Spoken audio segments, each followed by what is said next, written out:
Welcome to Everyday Ethics, everyone. I am your host, Michael Liebowitz. Today is open questions, so you may ask anything you'd like, and within reason, I'll answer the question. This is a show where we discuss ethics as it applies to our everyday lives. Our super chats and super stickers are open, and it is always appreciated when people give. So, yesterday, the last 2 days, actually, we were discussing criminal rehabilitation, criminal thinking, and whatnot. So I thought maybe we could talk a little bit about what the process is like from a criminal's perspective, what it was like to go through it. I can tell you this for anybody who's ever read the book Les Miserables, there's a section in it called Tempest in a Skull, and it really, really describes what it's like because it is aggravating, it's painful. We have to face things about ourselves that nobody wants to face, the horrible things we've done, the cowards that we are, the insecurities that contributed to the things that we did. And it also takes a lot of effort and a lot of insight in thinking about one's own behavior. Nothing encapsulates this more for me than a story that I like to tell. So in prison, people have various jobs. The inmates have various jobs that they do. For instance, you might work as a block janitor or a hallway janitor, or you might work in the prison industries or the prison commissary, that sort of thing. Now, most jobs will have specific perks. Let me just send this to Mark for him to share. Hopefully he will.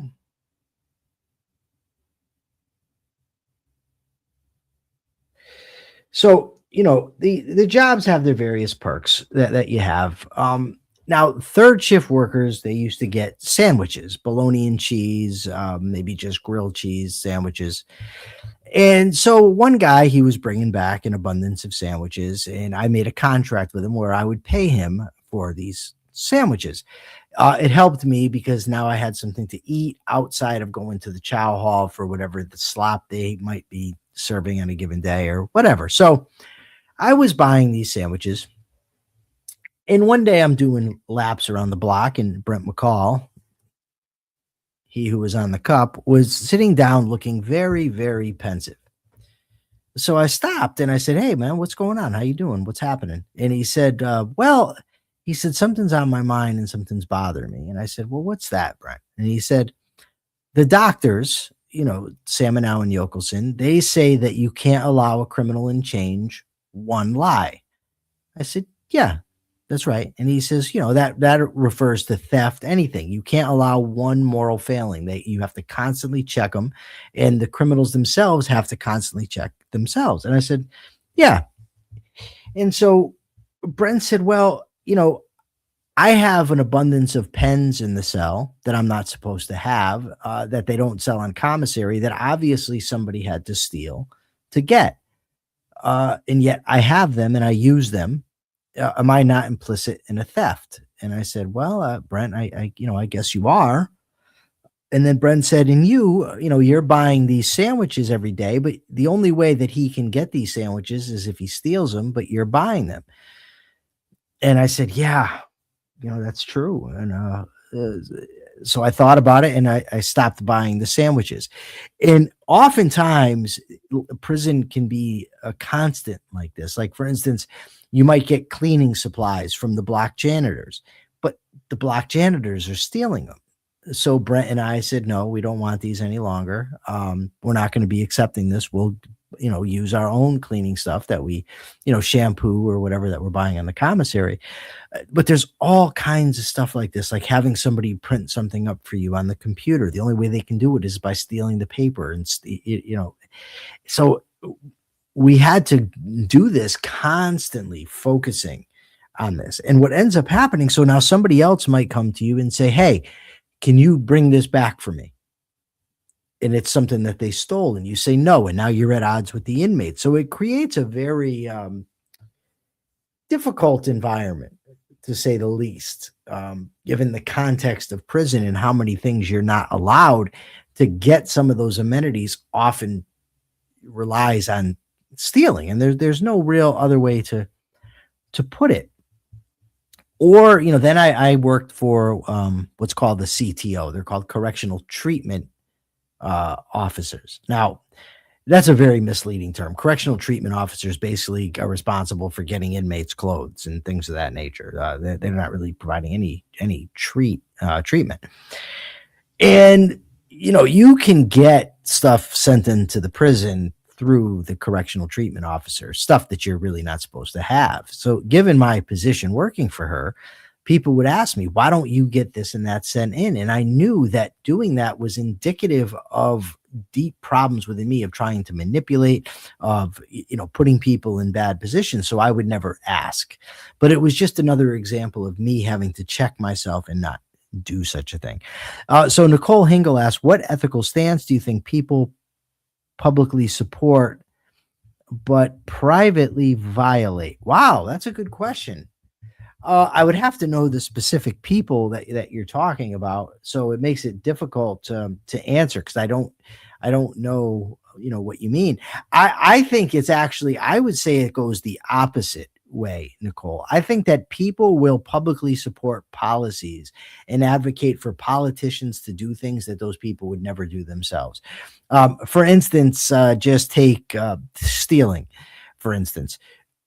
I know very few people who would think it's okay if they had, say, an ill family member with hospital bills.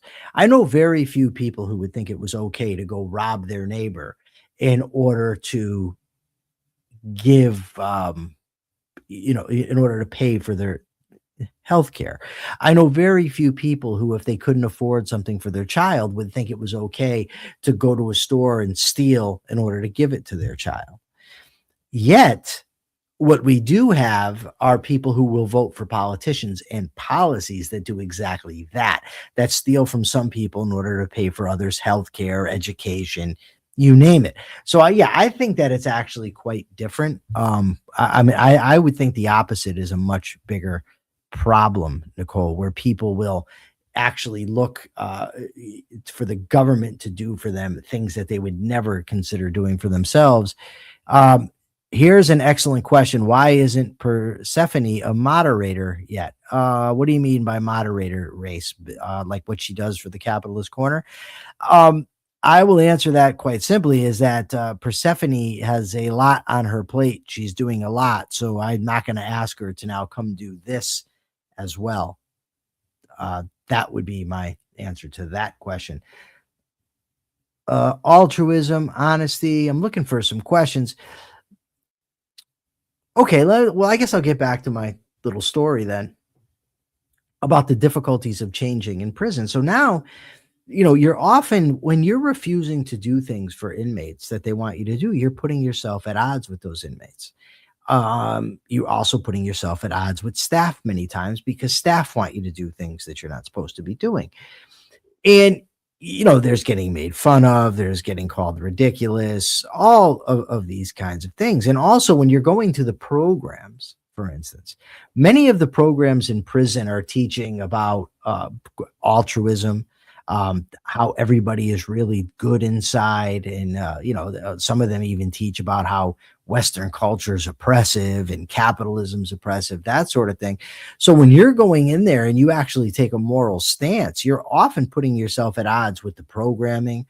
I had by following the doctor's program, I've had mental health staff tell me I'm being too rigid, that nobody can have this much integrity. You can't expect to live like that. And that is a very, very tough thing to deal with. Hi, Mike. Thanks for elucidating objectivism. I thought your criticism of Liquid Zulu was really helpful in helping me see his mistakes. Thank you so much, Stefano Silva. Stefano Silva, are you the guy that I just met at the where the hell was it now? The forum that I went to, God, I just talked to the guy 5 minutes ago that hosts them, the Soho Forum debates. Ray says, I meant for the channel in live chat. Katrin is a moderator. That's why her name is blue and has a wrench next to it. Seth can patrol the live chat, banning trolls or deleting comments during CC. Um, I don't know race. That's I'm a little confused. Yes, Katrin is a moderator. Persephone, I don't know if she wants to do that. If she does, she's certainly welcome to do it. So yeah, when you're trying to do right and everybody, you're putting yourself at odds against everybody, against everybody around you, the inmates, the staff. It's a very difficult thing, just on its own. Changing is a very, very difficult process. Never mind when the environment you're in is creating obstacles. If you hear the fire trucks outside, I apologize. What may happen now is when the dogs hear fire sirens, they start howling. If that happens, well, I apologize for it. It's really nothing I can do. So, many, many times Brent would say that to me, that, putting ourselves at odds against everybody, that's a difficult task. That's not an easy thing to do. And it's often hard to sort of press forward in that environment. Another thing that I learned during the change process was that life doesn't give a damn that you're struggling. Reality does not care. The world does not care about your struggles, about what you're dealing with, and things happen no matter what. So, I realized, for instance, that a lot of my problems, anybody who's read my book, View from a Cage, will know this, that I struggled with a lot of fears of abandonment. One of my biggest fears was that my mother would die. And I struggled with this for my whole life. It led me to be jealous in my relationships, controlling. And I realized that while I was in prison. So I decided to work on it. So I started reading on attachment issues, for instance, um, how to overcome that through self talk. And, every night I would go to bed and I would repeat to myself, I'd go over it over and over again. The way that my parents treated me is not indicative of a problem with me. It's a problem with them. It wasn't my issue. It doesn't mean I'm unlovable. Just because my parents acted like that doesn't mean everybody is going to, doesn't mean everybody in relationships is going to sort of, abandon me. I would go through that. And I would say, even if even if people do walk out of my life, even if I'm deeply in love, I can handle it. I can deal with it. So I would go over this every night. And while I was going through this every night, my mother ends up committing suicide. So it was like my biggest fear came true. And it didn't matter that I was working on abandonment issues. It didn't matter. Life happens. Things that are very difficult in life can happen. And I asked myself in that moment, what can I take from this? What can I learn? And I realized that with my mother's suicide, I was still living. I was still breathing. I still had good friends in my life.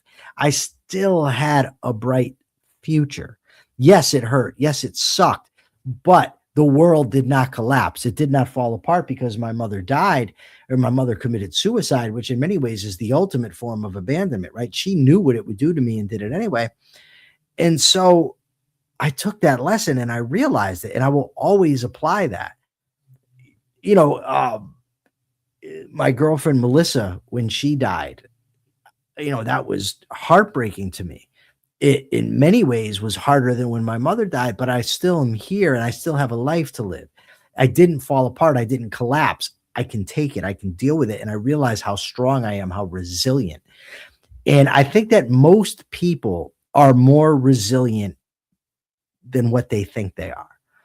Like, I can't tell you how many people have said to me, wow, I don't know how you made it through that prison sentence. And it's just, well, what's the alternative? Right? You can take, I remember going to court the day that I was going to go to prison.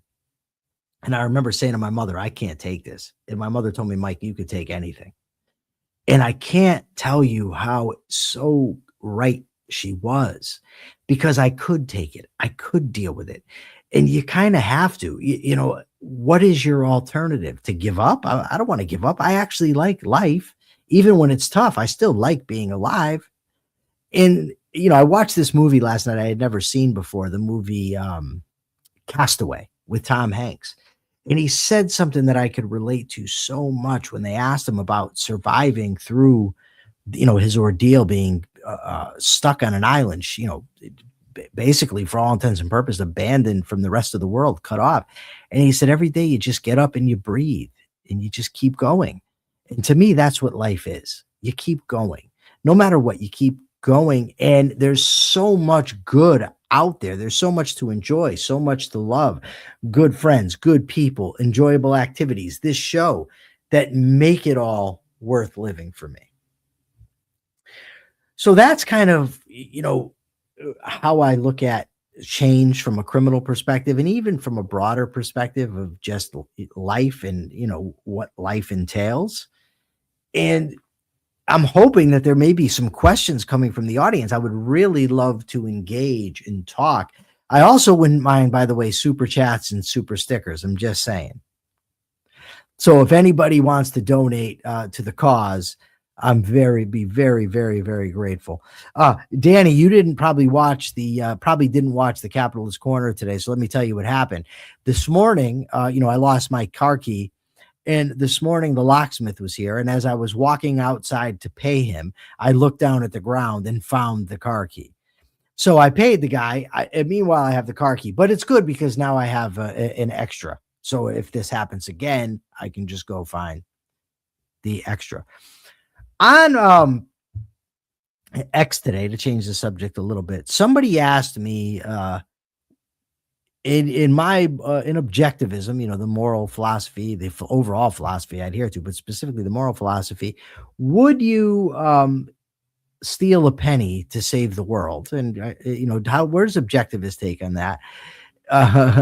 Jenna Cleem says, yeah, with a $2 super chat. Thank you so much, Jenna. Such a sweetheart. And I generally don't like dumb hypotheticals, like hypotheticals that are never going to occur in this world. I don't like to answer them. I think it's idiotic. That's never going to happen. But where it led to, no name, don't worry about it. Greg Lewis with a super sticker for $2. Thank you so much, Greg. Really appreciate it. You're wonderful, Greg Lewis. So I'll sometimes, I said, no, objectivism doesn't have any such principle. And he said, well, what if you knew you were going to be punished for it? And, would you steal it anyways? And if it was going to save a person? And I told him, well, it depends on what person and what the punishment is going to be.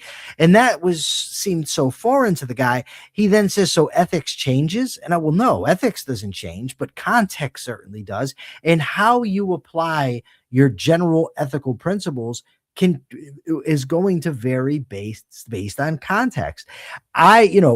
As we go through life, we accumulate values, whether they be material possessions, friends, girlfriends, pets, whatever. Things in this world become meaningful to us. They become, in essence, a part of ourselves. They're a part of our lives, right? So to lose those things becomes very, very painful. So would I suffer a punishment to save Jim Valiant? Of course, right?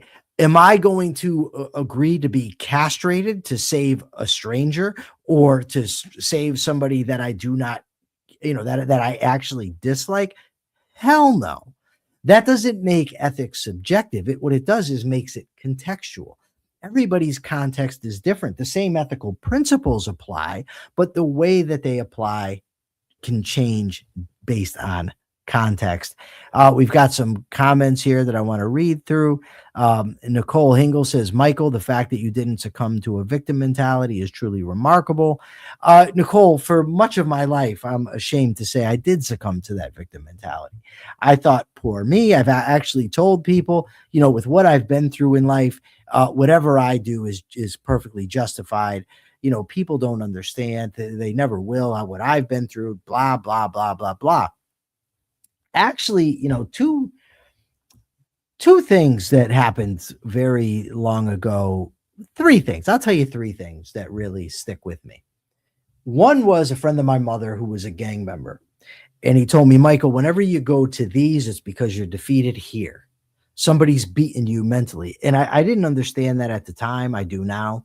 It's my own insecurities. If I'm going to fight somebody, for instance, over words, or over name calling, or somebody's talking behind my back, they've beaten me. I'm beaten here. That person is dictating my behavior at this point. I'm not, right? I'm allowing somebody else through their words to control me. So that's one thing. Another thing happened one time when a friend of mine called me late at night. I don't remember, 12, 1 in the morning. I don't know. But I was drunk as usual because I was drunk every night. So, and she said to me, Jesus, you're drunk again? And I said, well, yeah. And she says, when are you going to grow up? I think I was 20 at the time, or maybe 19, 20. And she says, when are you going to grow up? And I said, what are you talking about? I said, listen, you are in no position to judge me. You don't know what I've been through in life. And she said to me, Mike, at some point, you're going to have to stop blaming your parents for the way that you behave. And I'm like, yeah, screw you. You know what I mean? But she was right. And that always stuck with me, later. I'd often come back to that. And then one time I was in a group in prison, an anger management group. And all of us criminals said there's some times in life when you have to fight, that you just have to. The conversation arose based on, well, what do you do when a cellie may be picking on you, maybe calling you names, that sort of thing, steals from you?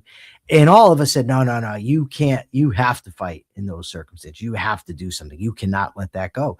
And she said, no, you don't have to. You never have to. And all of us argued. And years later, it clicked what she meant. It wasn't that there might be times in life that you should fight, or that you want to fight, or that you'd be better off fighting. The point is, you don't have to, right? We still have the choice. You still can choose how we respond. We are not puppets on the strings. We are not victims of the evil machinations of the universe or of other people, right? Or circumstance. We can choose. We can make that choice to behave differently. So Jim Valiant says he is so proud to call me a friend. Jim, right back at you, brother. Make no mistake. Now, when we're talking about ethics, right, this is one of the rewards for living an ethical life, right? I have a friend in James Stevens Valiant, a man of the utmost character who has become one of my best friends in the world, somebody that I can confide in, somebody that I can seek advice from. That's because of the way that I live my life. That's because I've chosen to live ethically. My friend Mark Pellegrino, another one of my best friends in the world, because of the way I've chosen to live my life. The very wealthy Rozzy Ginsburg, not really wealthy, I'm teasing, but Rozzy I consider a good friend now, right? These are people that are my friends only because of the character that I've been able to develop. Had I not developed this character, I wouldn't have those friends. Even if we go back into my past and you look at somebody like Danny, who's in the chat, if I was still the same person I was when I went to prison, I couldn't be his friend. I couldn't be Subby's friend, my friend Subby that I live with. My girlfriend, who's texting me right now, would not be my girlfriend. My boss and good friend, Tom Pentlow, the retired police officer, he wouldn't be my friend. So by changing our character, by becoming better people, we then have better people around us. Life gets better. Okay, so we have a couple questions. Katie Ellis asks, I have a friend / ex-friend who just contacted me. He is currently in prison with a cell phone he's not supposed to have. If he gets caught or in trouble for having it, can it get me in trouble for talking to him? No, it cannot, but I would highly recommend against talking to him. If the guy is still engaging in that kind of behavior, the odds are he has not changed. The odds are he's not somebody that you want in your life. Greg Lewis asked me if I've seen the discussion of ethical intuitionism and rational egoism between Mike Humer and Craig Biddle. I've not listened to it, Greg. I did see it, and I actually was planning on listening to it When I leave after the show, I have to go pick up my paycheck and go to the bank. That's about a 25-minute ride. And I figured I'd listen to it on the way there. And then when I drive home, listen to it once again. So, yeah. Mike Humer, for those that don't know, Mike Humer is a philosophy professor. He is an advocate of what he calls ethical intuitionism, which I don't know much about. When I first got into the podcast world, I posted a question on Facebook and I said, who is the strongest critic of objectivism? Who makes the best arguments? Because I want to debate them. And I was told by Ilya Soman, a law professor and somebody that I've interviewed a few times, like him, nice guy. He said Mike Humer. So I reached out to Mike Humer and I had a debate with him. And I think I beat him on logic and on argumentation. I think that the way that I conducted myself left a lot to be desired. Now, let me just tell you, I was doing it at Melissa's house, my girlfriend, which wasn't my normal spot. I was getting over a vicious stomach bug. So I was kind of annoyed. And I was very eager to have this debate. And it came off. I was rude. I was interruptive. I was aggressive. I later apologized to Professor Humer. I subsequently debated him again on anarchy versus limited government. I think I took that debate also, but that's neither here nor there. And I've interviewed him on another book. I like Mike. He's a very, very nice guy. And Craig Biddle is, he's with the Objective Standard Institute. I don't know if he's the head of it, but he's definitely there. And so he actually had a great debate with Stephen Hicks about open versus closed objectivism. Stephen Hicks, I like also, though he took the open objectivist position. Craig Biddle, I believe, won that. So yeah, I definitely do want to check out Mike Humer's debate or discussion with Craig Biddle. I don't buy the whole intuitionism. He's an intuitionist both in ethics and in epistemology. I haven't read them in depth, so I'm not in a position to critique them. $5 super chat coming from Stefano Silva. I still don't know if he's the guy I met the other night, but whatever, doesn't matter, I suppose. He says, Mike, could you give the objectivist perspective on what we should look for in a loving partner? We should look for somebody that shares our values, somebody that's going to be honest, productive, that sort of thing. We definitely want somebody that's compatible with us. Beyond that, beyond having a value affinity and, being kind, you have to ultimately vibe with the person, whomever it is. Just simply sharing. If sharing values was enough, Jim Valiant would be my romantic partner, and he's not. Just to make it clear. Stefano Silva says he's messaged me on X. Okay, so you weren't the guy that I met the other day. I hope that answers your question. I don't know if that's from an objectivist perspective. That's from my perspective. The objectivist perspective emphasizes shared values. That's what the objectivist perspective ultimately does. Stefano Silva, is that your name on X? Because I don't recall getting a message from you. Let me check on that.